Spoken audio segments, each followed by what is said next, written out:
Pain meds for surgeries are disappearing, and this is very concerning, especially if you have a surgery coming up. Stores are increasingly fronting products because they don't have enough products to go around. Chick-fil-A, as well as Panera Bread and some other places that have prided themselves in selling antibiotic-free chicken, are now going to start selling antibiotic chicken. And should we buy from woke companies? That's a question that we're going to engage with.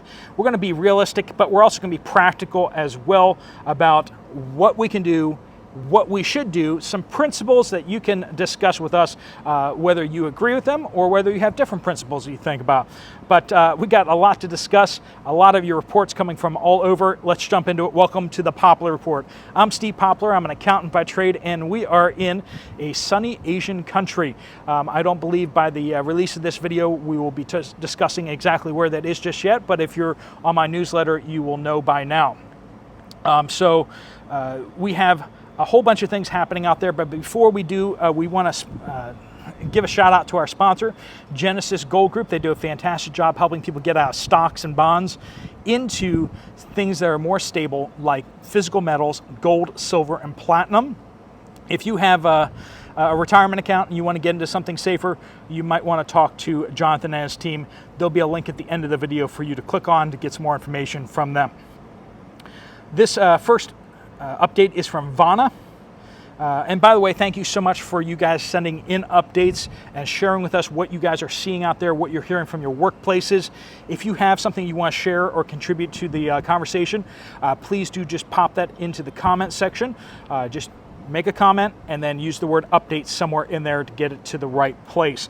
You guys make this channel what it is, where it is a clearinghouse of you guys sharing information, useful information with each other. So thank you so much for being a part of it. This is just what makes us so proud for being in the preparedness community, being a part of other people that care about each other, sharing information. That's really what makes this all work. Vana says, I'm a manager of a Dollar Tree in southern Indiana, and all their computer systems were down, are down at all stores. They have signs. We have signs saying cash only. I asked whether it was a computer hack, and no one knows at this time. Luckily, I had cash on hand for my purchases as well as other people. Thanks for all you do, Steve.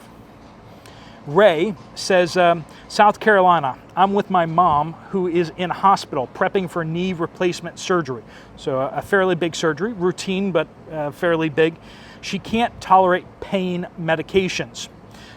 She needs Delaydude, which is, I Googled it, it's a hydromorphone, okay, for pain management. Now, it's different than some of the other pain meds, so that it is for people who can't handle regular pain medications. The hospital pharmacy just informed us that there is a shortage of it, and they're looking for some for her to be discharged with tomorrow. So they're just trying to find it because it's not available. That is a huge issue when the hospitals can't even get pain medications for surgeries. Yikes. This is not just we're giving you pain meds because you said you have an ouchie. This is you have surgery. You really should be getting pain meds with that, right? Now, if you're anything like me, you're like, I'll do whatever I can not to be taking the pharmaceutical grade pain meds. But if you have surgery and you need it, it's good to have that just in case you can't handle the pain. Kelly says hazmat loads are actually still going around Baltimore, but we'll be using the 695. But they'll have to go the long way around the city with the bridge, the key bridge out. That means that the hazmats are going to have to take a much longer route to get around. GP says San Angelo, Texas, HEB food store tonight. I watched several aisles being frantically fronted. You never see 4 to 6 employees on two ends of multiple aisles for anything, and yet that's what they were doing. Not stocking, but fronting all the products. That just tells you that they didn't get a truck in or something. Mupti says, don't know if you heard about this, but Chick-fil-A is backtracking on its pledge that the chicken served in their restaurants will be free of antibiotics. They say it's because of a supply shortage issue, but I imagine this is going to scare a lot of longtime customers away. Now, it's not just Chick-fil-A, right? We have Panera Bread out there doing the same thing, and some other antibiotic-free stores having problems with that as well. And so that is definitely something that is going on big out there. MZ says, Panhandle in Florida. I went grocery shopping yesterday, and I couldn't believe it.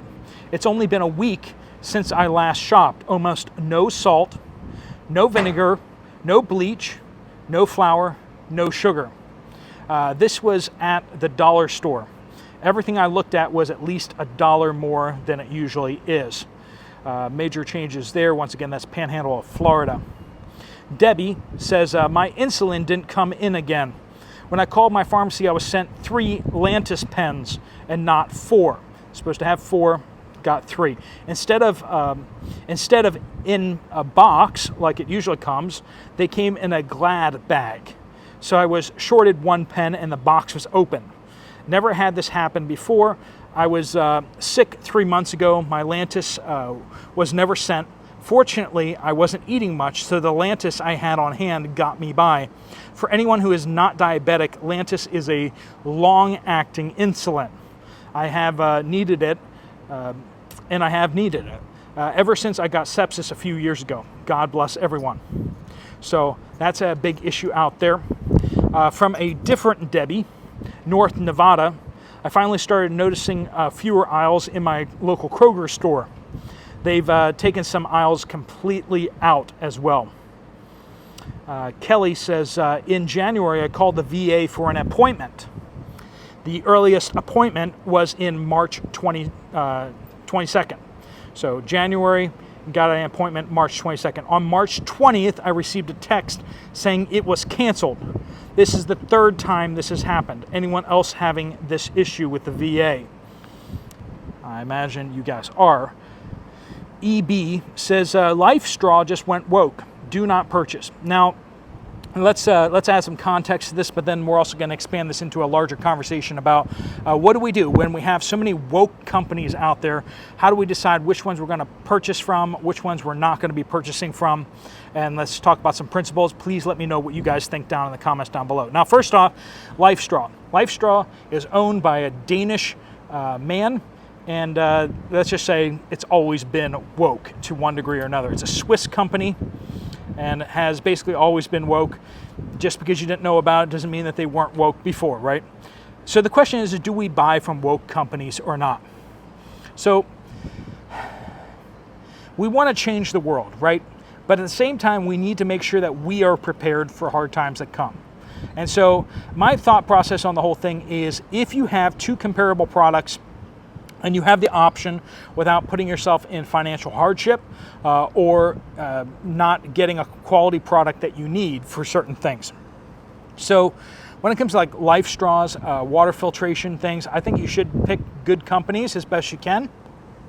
But if you really only have one good option, or if you need an affordable option, I think you should be looking at price first and quality, not looking at, does this company's values align with mine? Because it's a one-time purchase, and then also it's just, you need to prioritize things and prioritize your family first. If you have to buy from a woke company in order to make sure your family's taken care of, I think that is a fair thing to do. Now, if you have 2 options that are comparable, I think you should try to pick the one that is, is going to be supporting values that you support as well. The other thing too is the bigger the dollar purchase is, I think the more leverage you have as a purchaser, right? And I think that you have more of an obligation then to use that leverage to punish companies that are really against your values and that kind of thing. So big purchases and purchases where you are making lots of different purchases, like repeat purchases and stuff like that. I think that's where, if you can get away from certain companies, it is better to do that way. Let me know what you guys think principle-wise. Should we just absolutely not purchase from these companies at all? Or should there be kind of a sliding scale on like how inconvenient it is to us, how much of a financial burden it's going to be to us? Now, I mean, if you're a billionaire, I mean, you can purchase from wherever you want, right? But if you're like the rest of us and you're struggling to make your budget meet at the end of time, and you're trying to make sure that you're well stocked up for things as best as you can, then you really do have to make choices. And is it more important to punish woke companies, or is it more important to make sure that you're stocked up, you and your family? Let me know what you guys think down in the comments down below. Those are my thoughts, but we'll give you more from where we are here in Asia soon. Thanks so much for watching. If you want to get some more information from Jonathan and his team at Genesis Gold Group, there's a link right on the screen that you can click on and fill out your information. They'll send you an information packet. If you want to check out another video from this channel, there's one right up there on the screen. Go ahead and click on that, and I'll see you over there shortly. Thanks so much for watching. Steve Poplar of the Poplar Report, out.